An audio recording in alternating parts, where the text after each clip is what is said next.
गायक को, संगीतकार को भगवान ने सपने में दिया, जा मेरी भक्तानी जो था तुम लिख कर आए राग में गाया करो, वहां लिख दो कि अनुराग में गाया करो। तो भगवान का नाम राग में हो या ना हो, पर अनुराग में जरूर आप गाया करो, तो निश्चित है भगवान रिझने लग जाते हैं। तो आज मीराबाई इतने भाव से गाने लगी। तो भगवान का नाम क्या है? कलयुग केवल हरि गुण गाहा, कलयुग केवल हरि गुण गाहा, गावत नर पावहि भव थाहा, गावत नर भव पावहि थाहा। कलयुग केवल हरि गुण गाहा, कलयुग केवल हरि गुण गाहा, गावत नर पावहि भव थाहा। गावत हरि गुण थाहा। तो कलयुग केवल हरि गुण गाहा। जय हो। गाने मात्र से गावत नर पावहि भवथा। जैसे समुद्र के किनारे आप चले जाओ, समुद्र के किनारे आप टहलो, तो किनारे किनारे आप टहलोगे तो कोई न कोई सीप जरूर मिलेगा, कुछ न कुछ मिलेगा। लेकिन वही समुद्र के अंदर में डुबकी लगाओ, ओहो कई प्रकार के रत्न मिलने लग जाएंगे, अच्छा से अच्छा मिलने लग जाएगा। तो प्यारे किनारे किनारे टहलोगे तो सीप और पत्थर मिल सकता है, लेकिन गहराई में जिस दिन गोता लगाने लग जाओगे उस दिन तो अंदर का खजाना है जो आपके अंदर छिपा पड़ा है। जिस भगवान को हम ढूंढते हैं बाहर बाहर, जब वो सर्वत्र है तो सबके अंदर है, वो हमारे भी अंदर है। एक बार हमारे सूरदास जी महाराज और गोस्वामी तुलसीदास जी महाराज एक स्थान पे बैठकर सत्संग कर रहे थे। तभी एक हाथी आया, जय हो। वो हाथी तोड़ फोड़ मचाता हुआ जैसे आया, तो गोस्वामी तुलसीदास जी महाराज और जो सूरदास जी महाराज जो एक स्थान पे विराजमान है, सत्संग भजन चल रहा और पता चला हाथी आया।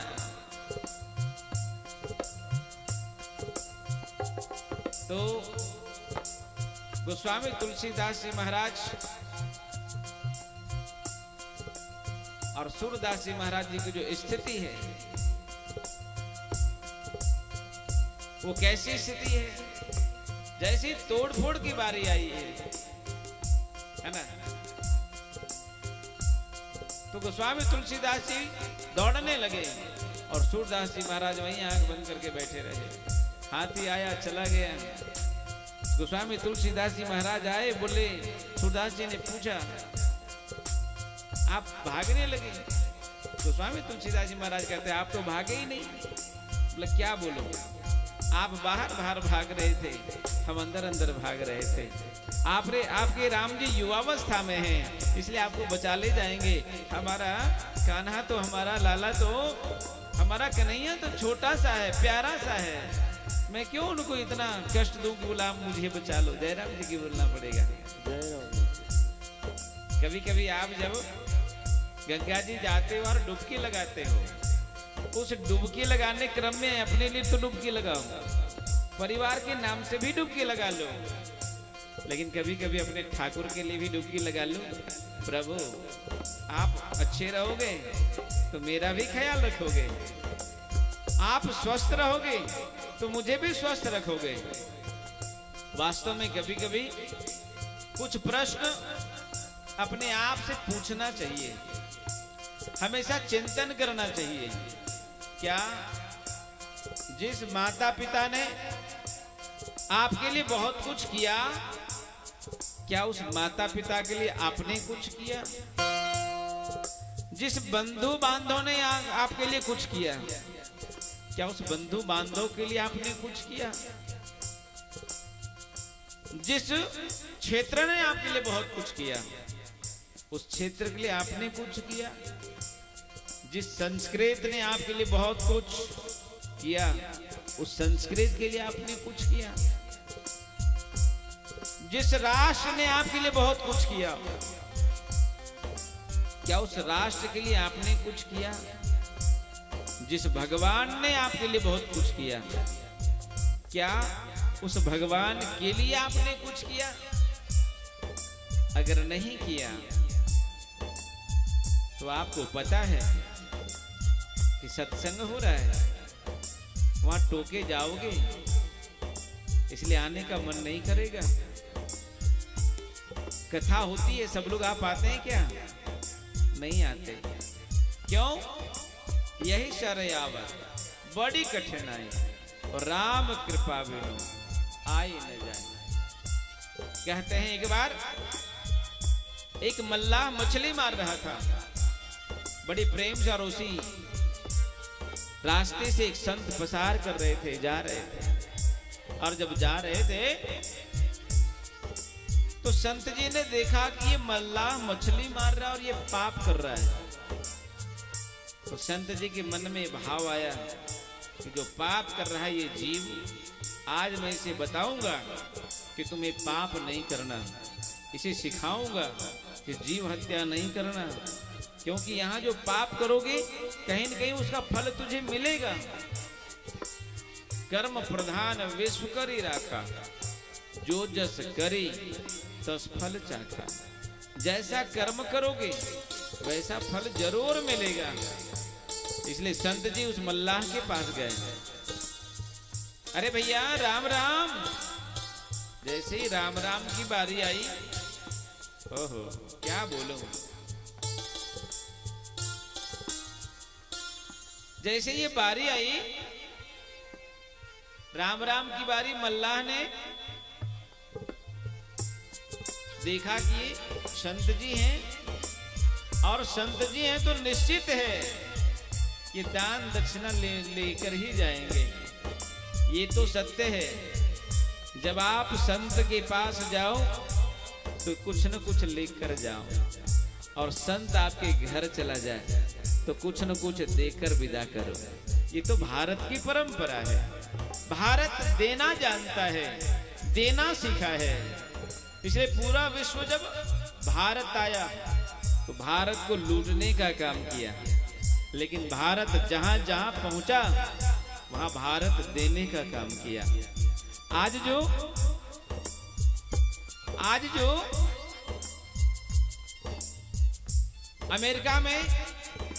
अमेरिका के लोग जो कहते हैं आई एम अमेरिका, अमेरिका चमक रहा है। अमेरिका तब तक चमक रहा है जब तक वहां भारतीय लोग हैं, भारत के रहने वाले लोग हैं, तो भारत चमक रहा है।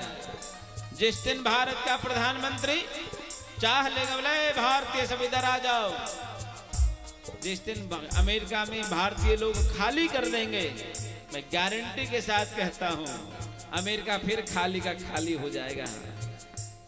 तो जहां जहां भारत के लोग गए वहां वहां उस देश को भी संवारने का काम किया। सारा विश्व हमारा परिवार है। सर्वे भवन्तु सुखिनः। हमारे यहाँ परंपरा है, जब हम भगवान से प्रार्थना करते हैं तो क्या कहते हैं? विश्व का कल्याण हो। तो विश्व का कल्याण कब होगा? विश्व का कल्याण तब होगा जब राम जी ने देखा कि रावण जब तक रहेगा तब तक अयोध्या और संसार सुरक्षित नहीं होगा। इसे आतंकवादियों को मारना ही होगा। तो जब आप अपने यहां रहने वाले गद्दारों को, जब आप यहां हो या बाहर हो, आतंकवाद फैलाने का काम करता हो, जब तक उसे समाप्त करने का संकल्प नहीं करेंगे तब तक विश्व का कल्याण नहीं होगा। जय राम जी की बोलना पड़ेगा। जय राम जी की। और पूरा विश्व में एक ही धर्म है, सनातन धर्म, जो सभी के बारे में कहता है विश्व का कल्याण हो। इसलिए कभी सनातन धर्म किसी को धर्मांतरण करने का काम नहीं किया, जबरदस्ती नहीं कहा तलवार हिंदू धर्म स्वीकार करो ना।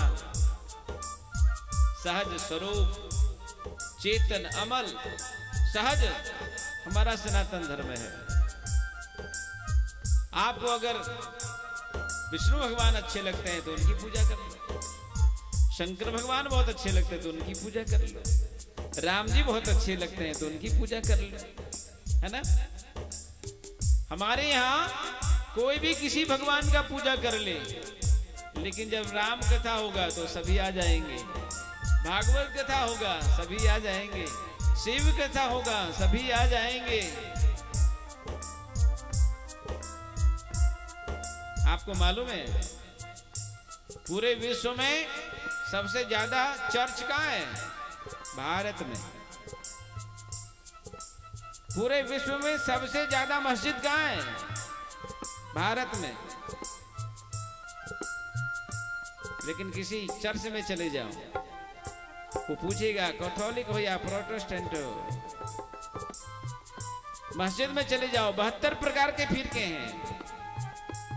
शिया सुन्नी के में नहीं जा सकता, देवबंदी उसमें नहीं जा सकता, बाहर ही लिखा रखा होगा इसके लिए आना मना है। जयराम जी की बोलना पड़ेगा।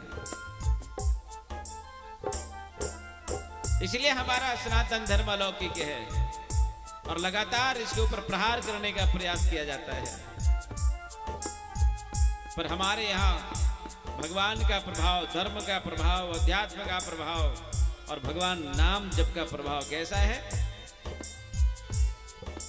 कलयुग केवल हरि गुण गाहा, कलयुग केवल हरि गुण गाहा, गावत नर पावहि भवताह, गावहि नर तर पावहि पाह। कलयुग केवल हरि गुण गाहा, कलयुग केवल हरि गुण गाहा, गावत नर पावहि भवताह, गावहि नर तन भय बनवाह। गावत नर पावहि भवताह, गावत नर पावहि भवताह। तो भगवान का नाम जैसे जैसे आप गाते चले जाएंगे, जितना डुबकी लगाएंगे उतना आपको अमूल्य रत्न मिलना प्रारंभ हो जाएगा।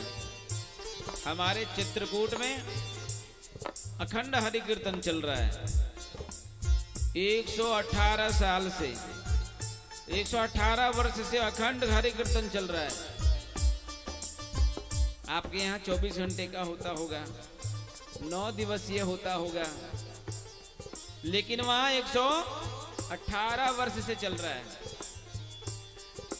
कभी अगर आपको आने का अवसर मिले तो आइए, मैं दर्शन कराऊंगा आपको कि देखिए 118 वर्ष अखंड हरि कीर्तन चल रहा है।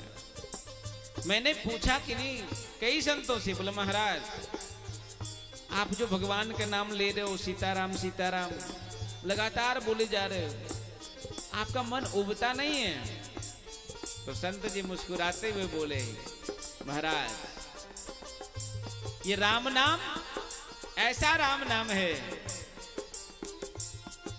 कि जिसको एक बार प्रेम हो जाए भगवान नाम से, जय हो, उसका मन उबता नहीं है, उसका मन राम नाम में डूबता है। और डूबने की कला जिसको आ जाए, ओहो,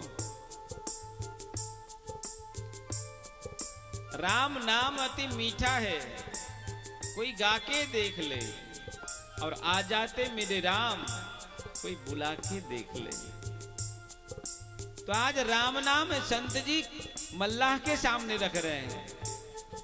बोलो राम राम। संत जी को देखकर लगाए तो दक्षिणा लेकर जाएगा। मैं नहीं बोलता, संत जी ने बड़े प्रेम से कहा, अरे प्यारे, तुमको पता है क्या 3 प्रकार की हट है संसार में। एक हट, बोले एक हट बाल हट। बच्चा अगर हट कर दे तो अपनी जिद मनवाकर ही मानता है। एक बार अकबर ने अपनी बच्चा से बहुत परेशान था। क्यों? जिद कर रहा था। बोले एक झोला ले आओ, ले आया। फिर कहा 4 हाथी ले आओ, तो अकबर ने 4 बड़े बड़े हाथी ले आया। बोले चारों हाथी की झोले में डाल दो, इस थैले में डाल दो। अब बड़ा बड़ा हाथी कैसे डाले? अकबर को लगा मैं कैसे समझाऊं। तो बीरबल ने कहा कि मैं बताऊं, मैं करता हूं, क्या चाहिए तेरे को? बोले मुझे झोला चाहिए। ये लो झोला। बोले 4 हाथी इसमें डालो। उसने मंत्री जी का बोले इधर आओ, 4 खिलौना ले आओ हाथी वाला और डाल दो। खिलौने का हाथी डाला, खुश हो गया। तो बाल हट, बाल हट बड़ा प्रसिद्ध है। दूसरा स्त्री हट। स्त्री हट अगर कर ले, मुझे मायके जाना है, जयराम जी की बोलना पड़ेगा। और पति भूल से भी कहते बोला नहीं जाना, फिर तो उस दिन से नमक मिर्च सब ऊपर नीचे होने लग जाएगा। अरे इतनी मिर्ची डाल दियो सब्जी में, बनाने नहीं आता? हाँ नहीं आता। जिसको बनाने आता उसे बनवा लो, या उसी पास चला जा। तो ऐसी, तो इसलिए स्त्री हट, अगर स्त्री हट कर ले, आज भी अगर स्त्रियां हट कर ले कि मैं अपनी पति को, अपने बच्चों को ध्रुव, प्रहलाद और शिवाजी और महाराणा प्रताप जैसा बनाएंगे तो बनने लग जाएगा। स्त्रियां अगर जग जाए तो हमारा भोजन सुधर जाए। स्त्रियां अगर जग जाए तो जितनी लड़ाई झगड़ा है 50% तो वहीं कम हो जाए। और तीसरा हट बोला संत हट, साधु हट। साधु अगर जिद पर आ जाए, हट पर आ जाए, ये ऐसा शुभ कार्य होगा तो होगा और हो तो होगा। तो कहा साधु हट आप जानते हो, राम राम बोलो तो ठीक है, नहीं तो फिर लेना ही पड़ेगा। अरे महाराज मैं नहीं लेता, नहीं लेना पड़ेगा। अच्छा एक बात बताओ, तुम जो मछली मारते हो दिन भर में कितना कमाते हो? बोले 500 रुपया कमा ही लेता हूं रोज का। कितना घंटा ड्यूटी करते हो? बोला 8 घंटा ड्यूटी करता हूं। अगर 8 घंटा ड्यूटी करते हो और उसके बदले अगर मैं तुझे 2 घंटा ड्यूटी कराऊं और 500 के जगह पे 700 रुपये तुमको दूं तो कैसा रहेगा? बोला महाराज हम तो वही काम कर लेंगे। ठीक है, आज छोड़ दो ये मछली मारना, कल सुबह स्नान करके मेरे पास आना। बोला कहाँ? आश्रम में। ठीक है, स्नान ध्यान करके सुबह सुबह मल्ला पहुंच गया। बोला महाराज क्या करना है? बोला कुछ नहीं, स्नान ध्यान करके आए हो? बोला हाँ, ये देखो ठाकुर जी का दरबार है, यहाँ पे बैठो और एक झाल लो, 2 घंटा तक सीताराम सीताराम सुनाओ। जय हो। अब वो सीताराम सीताराम करने लगा। 2 घंटा हुआ, संत जी ने घी के लगी भोग प्रसाद भरपेट खिलाया और घर के लिए भी देकर भेजा, ये लेकर जाओ, और दक्षिणा भी देकर भेजा। एक दिन आया, बड़ा आनंद आया। दूसरा दिन में आया, फिर 2 घंटा कीर्तन किया, फिर वो प्रसाद पाया और फिर घर के लिए भी ले गया, दक्षिणा भी ले गया। तीसरा दिन आया ही नहीं, चौथा दिन भी नहीं आया, 5वां दिन भी नहीं आया। संत जी को लगा कि 500 की जगह पे 700 दिया, भोग प्रसाद दिया, 8 घंटा ड्यूटी की जगह पे 2 घंटा उसे कीर्तन कराया, तब वो नहीं आया। संत जी जब फिर उसी रास्ते से निकले तो देखा कि फिर वो मछली मार रहा है। ओए 5 की जगह तेरे को 7 दिया, भोग प्रसाद दिया, 8 घंटा का जब 2 घंटा तुम्हारा ड्यूटी लगाया, फिर नहीं आया, क्यों? वो मल्लाह कहने लगा, बोला महाराज मुझसे सब काम करवाओ पर ये कीर्तन वाला मत कराओ। क्यों? कहा जब मैं कीर्तन करता हूं तो मुझे वो स्मरण होने लगता है कि जितनी मछली को मारा हूं वो मछली मुझे जरूर एक दिन मारेगा। तो मुझे वो स्मरण होने लगता है और मुझे मैं कीर्तन नहीं कर पाता हूं, इसलिए मैं भाग गया वहां से। तभी संत जी को स्मरण हुआ, तुलसीपुर पाप ते हरि चर्चा न सुहाय, और जैसे ज्वर के जोर से भूख विदा हो जाए। जिसने जीवन में बहुत पाप किया है वो इधर आ नहीं सकता, आ गया तो बैठ नहीं सकता, बैठा तो झूम नहीं सकता, पर आ गया बैठ लिया झूम लिया तो उसके अंदर का पाप टिक नहीं सकता।